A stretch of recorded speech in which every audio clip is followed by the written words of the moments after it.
Welcome back to another edition of Coffee Time with TD, your late afternoon edition. Let's get to it.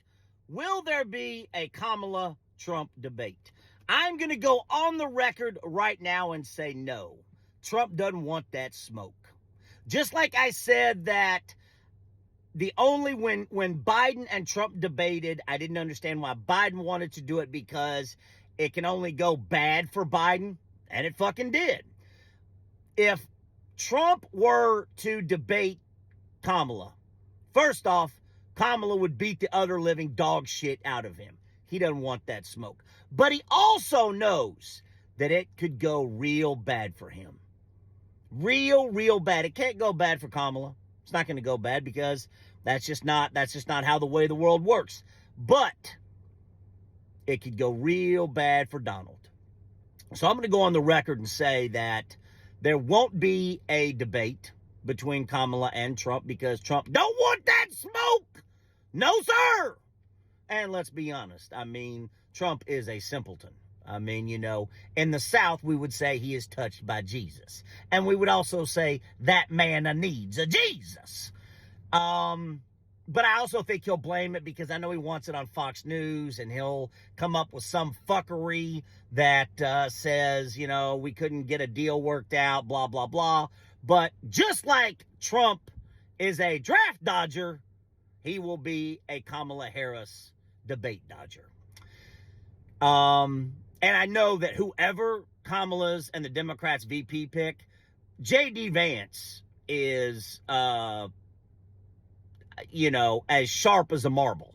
I mean, this man is clinically stupid. And I think Trump and the Republicans know they shit the bed, and there's not going to be a snowball's chance in hell there's going to be a debate between J.D. Vance and whoever Kamala's VP pick is. Not a snowball's chance in hell. They are going to have to hide, if Trump wins, they are going to have to hide J.D. Vance in the hills of Fallujah.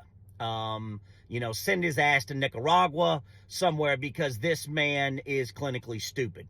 And, if something, God forbid, were to happen, if Trump gets elected, a 400-pound, morbidly obese man, we would have a clinically stupid man as the president of the free world. Free in in quotations, because we all know it ain't fucking free.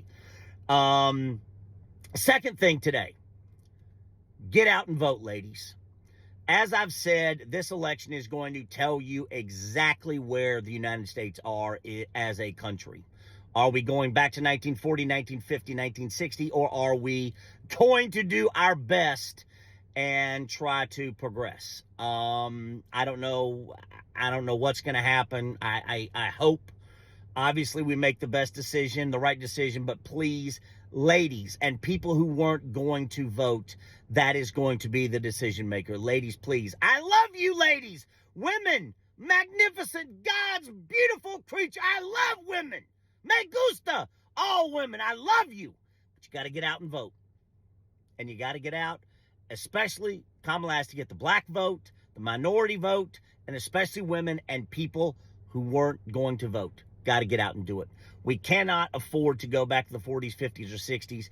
But as I've said again, we are going to know exactly where the United States stands with this upcoming election.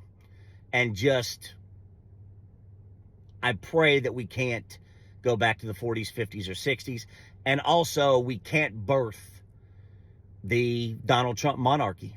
So again, ladies, fellas, everyone who wasn't going to vote, get out and vote the right way. Because Donald Trump's showing you and telling you who he is. Believe him. And I'm not saying that Kamala's perfect and everything else. There's a lot of work to do. But please, I implore you, ladies, people who aren't going to vote, get out and vote.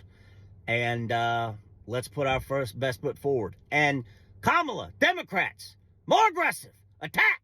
Be vicious. Be vicious out there. William Wallace. They'll never take our freedom. See you tomorrow.